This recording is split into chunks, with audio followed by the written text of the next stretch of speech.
Assalamualaikum warahmatullahi wabarakatuh. Kami dari kelompok 12 ingin mendiskusikan hasil diskusi kami. Yang pertama, saya Andaris Kamriel Suti dengan NIM V1220009. Saya Sinta dengan NIM V1220079. Saya Alif Ageng dengan NIM V1220006.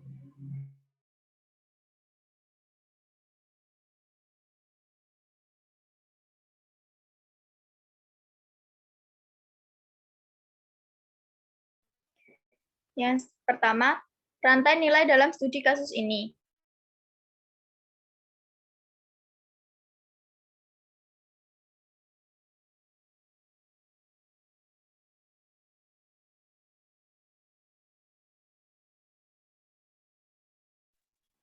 Rantai nilai chain value. Analisis rantai chain value. Analisis rantai nilai berfokus pada analisis aktivitas internal bisnis dalam upaya memahami biayanya, menemukan aktivitas yang paling menambah nilai dan membedakan dari persaingan. Untuk mengembangkan analisis ini, model Porter menguraikan fungsi bisnis utama sebagai area dasar dan aktivitas logistik masuk, operasi, logistik keluar, pemasaran, dan penjualan, dan layanan. Model tersebut juga mengidentifikasi tugas-tugas terpisah yang ditemukan dalam aktivitas pendukung penting infrastruktur perusahaan, manajemen sumber daya manusia, teknologi, dan pengadaan.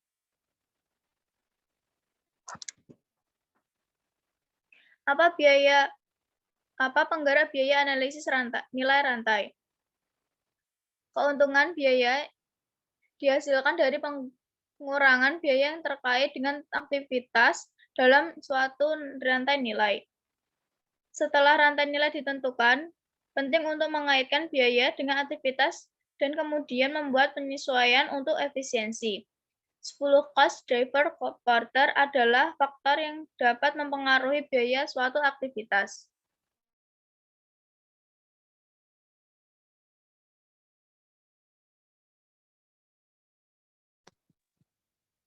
Suatu organisasi dapat bertujuan untuk mengontrol pemicu biaya ini untuk meningkatkan efisiensi, menambah nilai, dan membedakan.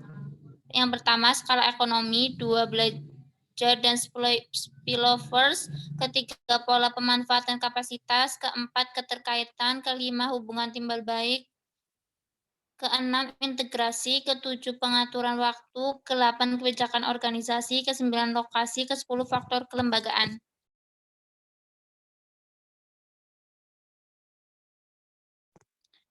Siapa yang menggunakan analisis rantai nilai? Manajemen dan analisis rantai nilai menjadi spesifik industri dan semakin global. Dengan mempertimbangkan pasar yang berubah cepat, penyesuaian yang diperlukan oleh teknologi baru, metode pengiriman, keterlibatan pedagang dan pemerintah, serta permintaan konsumen yang bergerak cepat dan berubah-ubah. Selain itu, pemakan rantai nilai global pada keberlanjutan serta tujuan untuk memperluas prospek ekonomi negara-negara termiskin di dunia dengan membina kemitraan, terutama di sektor agribisnis.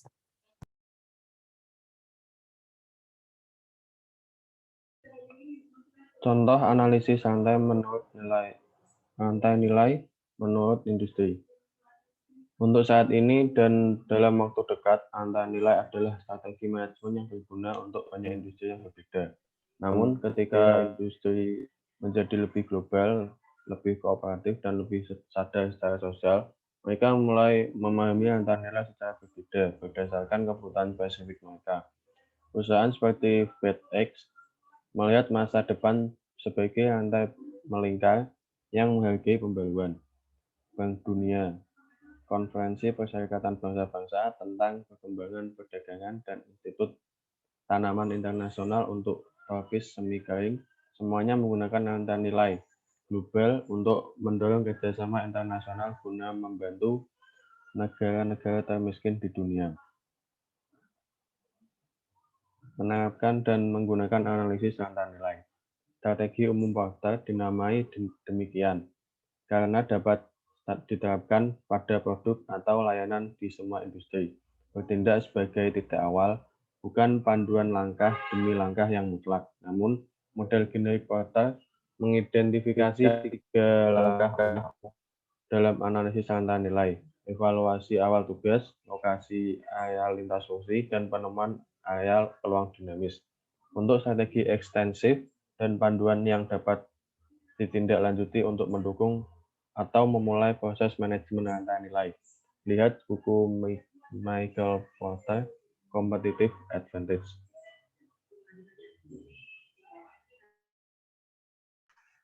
Keuntungan analisis rantai nilai. Keuntungan dari analisis rantai nilai dapat dilihat dengan memecah aktivitas produk dan jasa menjadi bagian-bagian yang lebih kecil dalam upaya untuk memahami sepenuhnya biaya terkait dan area diferensiasi.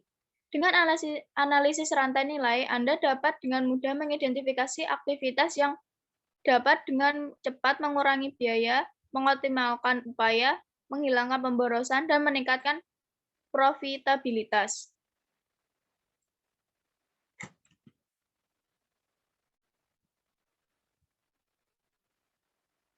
Kekurangan analisis rantai nilai. Analisis rantai nilai bukanlah hal yang sederhana. Beberapa kesulitan melibatkan pengumpulan data yang bisa memakan waktu banyak, tenaga, dan waktu. Mengidentifikasi tugas atau fungsi yang dapat menambah nilai yang dirasakan atau nyata, dan mengembangkan dan menerapkan rencana. Selain itu, tidak selalu mudah untuk menemukan informasi yang sesuai untuk memecah rantai nilai Anda menjadi aktivitas utama dan pendukung.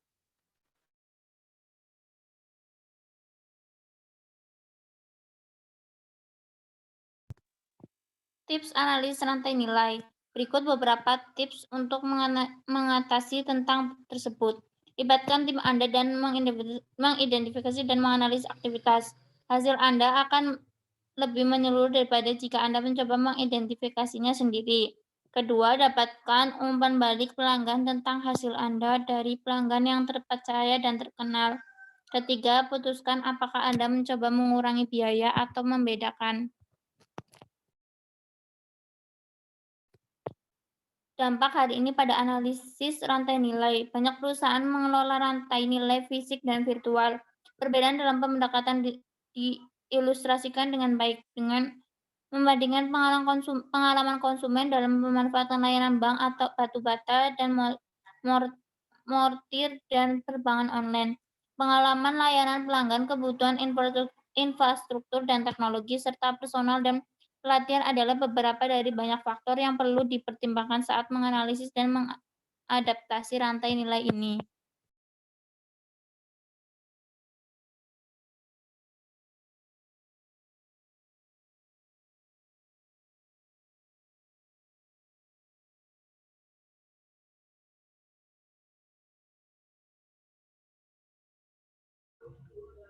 Dua, keterkaitan antara produksi dan strategi distribusi produk.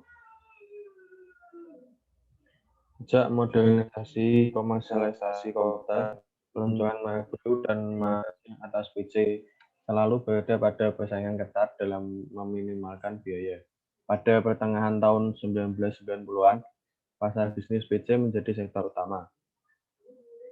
Sejak dimulainya evolusi PC, pasar telah didominasi oleh 4 perusahaan utama, yaitu Dell, HP, Acer, dan Lenovo. Acer dan Lenovo mengembangkan strategi akuisisi Gateway oleh Acer dan IBM Personal Computer Division oleh Lenovo, US and Global Market Share of Leading Vendor 2007. Pada tahun 1997, Dell tidak hanya menjadi model dari just-in-time manufacturing, tetapi juga perusahaan yang menetapkan sendiri waktu standar untuk perusahaan-perusahaan anggota supply chain dari alur produksi Dell. Misalnya saja, sebagian besar dari komponen hanya boleh disimpan di gudang Dell selama rata-rata 15 menit saja. Dell mempunyai pabrik di Austin, Texas, Limerick, Ireland, dan Penang, Malaysia. Dan ketentuan tersebut berlaku untuk 3 pabrik tersebut. Banyak dari komponen tersebut tidak boleh dipesan sebelum Dell menerima pesanan dari pelanggan. Model direct selling atau Dell Business Model yang dikembangkan Dell tersebut, menghasilkan keuntungan-keuntungan sebagai berikut. Pertama, mengurangi inventory. Kedua, berarti mengurangi inventory carrying cost. Ketiga, mengurangi biaya penjualan. Keempat, menambah fleksibilitas dalam menghadapi perkembangan pasar. Dan kelima, langsung berhubungan dengan pelanggan, sehingga mampu langsung memberikan layanan pada pelanggan.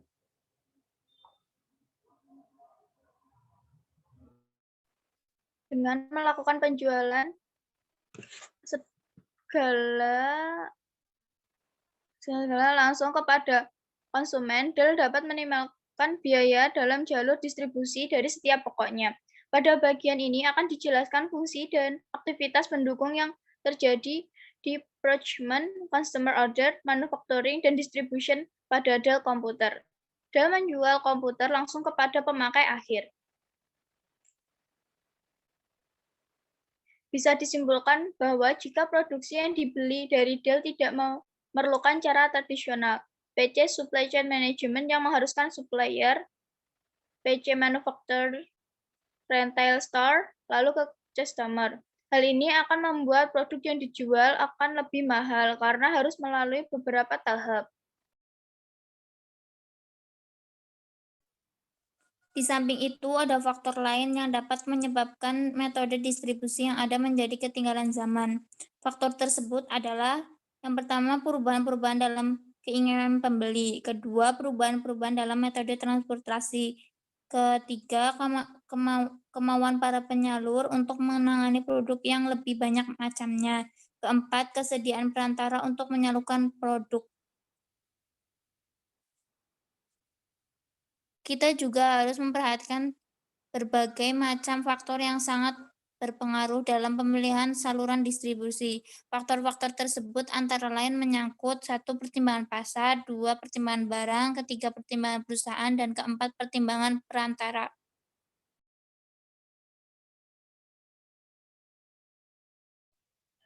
Dell and Lenovo. Jika Anda mencoba untuk meneruskan antara Dell dan Lenovo, maka secara umum Anda dapat mencari Dell untuk laptop berkualitas lebih tinggi, seperti seri XPS mereka. Meskipun ThinkPad merupakan pengecualian untuk aturan ini. Lenovo adalah pilihan terbaik jika Anda mencoba mendapatkan laptop dengan harga terjangkau.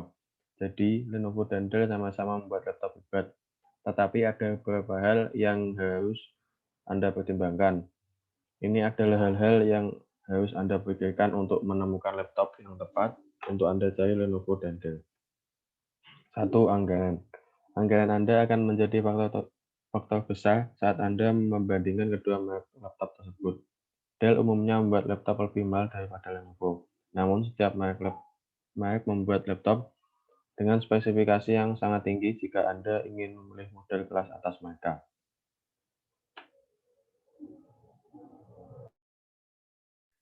Dua, desain. Estetika laptop sama pentingnya dengan apa yang ada di dalamnya. Pertimbangkan tampilan laptop yang Anda inginkan.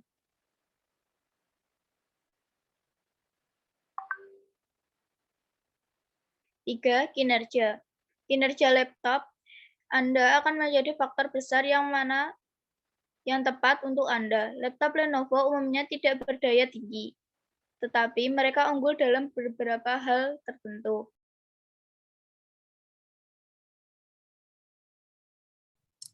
Keempat, kemudahan perbaikan dan layanan pelanggan.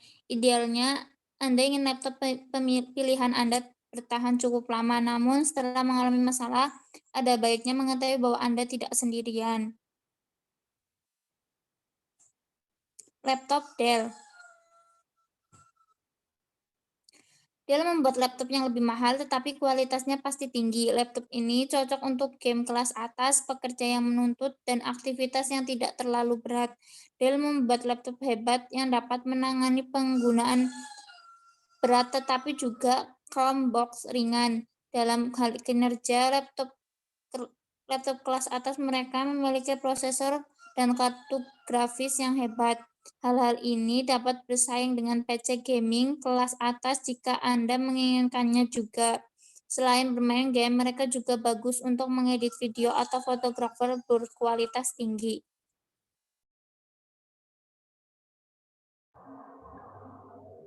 Pro kontra. Pro mungkin hal utama yang perlu diperhatikan dari Dell adalah bahwa sebagian besar komponen internal dan desain secara umum dibuat dengan standar yang sangat tinggi. Selain mungkin dari Apple, Dell memiliki beberapa tampilan dan layar terbaik yang dibangun di pasar juga. Dari semua merek di luar sana, Dell memiliki layanan pelanggan di atas rata-rata. Dalam istilah komputer, ini sebenarnya bagus, karena semua layanan pelanggan di dunia komputer terkenal buruk.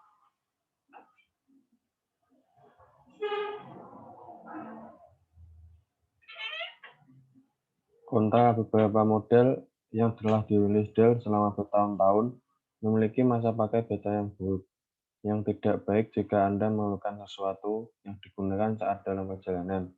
Selain kekurangan masa pakai baterai, banyak orang berpikir bahwa laptop Dell terlalu mahal untuk apa yang sebenarnya Anda bayar.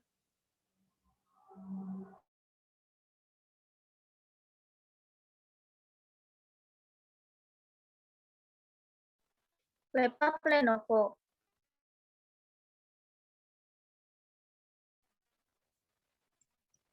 Laptop Lenovo seringkali menjadi salah satu produk terlaris. Ini karena beberapa alasan sederhana. Kualitasnya bagus, mereka membuat rangkaian produk yang serbaguna, dan yang terpenting harganya. Laptop Lenovo umumnya berada di ujung bawah spektrum harga. Namun, mereka tetap memberikan Anda sedikit uang. Ini bukanlah tiruan murahan yang akan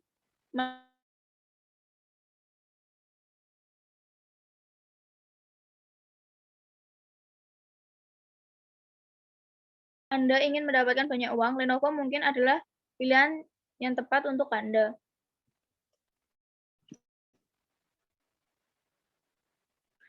Pro kontra. Pro secara keseluruhan, jika kita berbicara tentang nilai terbaik untuk uang, maka Lenovo adalah pemenang. Pasti di sini.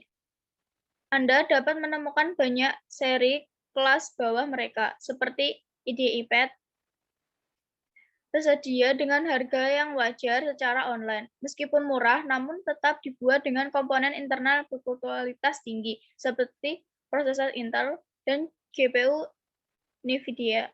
Selain memiliki komponen yang internal berkualitas baik, laptop Lenovo juga merupakan model paling bergaya dan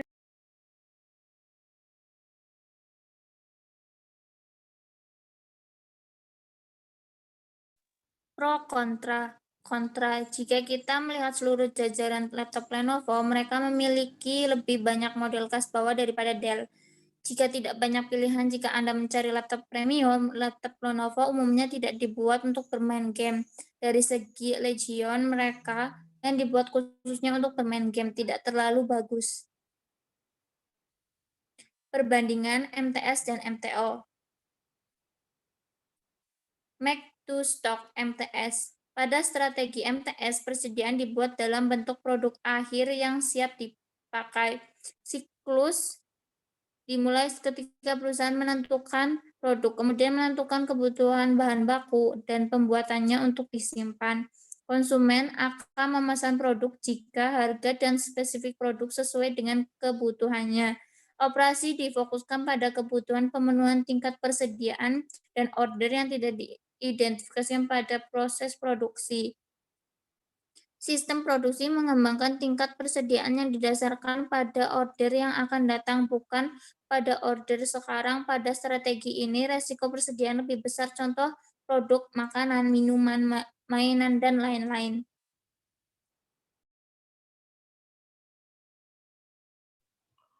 Make to order atau MTO. Strategi MTO mempunyai persediaan tetapi hanya dalam bentuk desain produk dan beberapa bahan baku standar, sesuai dengan produk yang telah dibuat sebelumnya. Aktivitas proses berdasarkan order konsumen. Aktivitas proses dimulai pada saat konsumen menyiapkan spesifikasi produk yang dibutuhkan, dan perusahaan akan membantu konsumen menyiapkan spesifikasi produk, beserta harga dan waktu penyerahan. Apabila telah dicapai kesepakatan, maka perusahaan akan memulai membuat komponen dan merakitnya menjadi produk dan kemudian menyerahkan kepada konsumen. Pada strategi ini, risiko terhadap investasi persediaan kecil. Operasionalnya lebih fokus pada keinginan konsumennya. Contoh produk komponen mesin komputer untuk riset, dan lain-lain.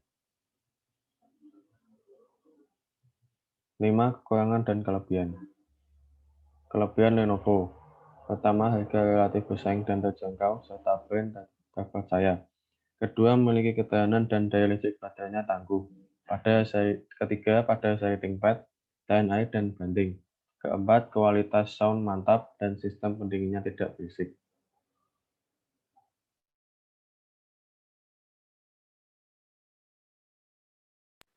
Kekurangan Lenovo. Yang pertama, service center tidak merata di Indonesia.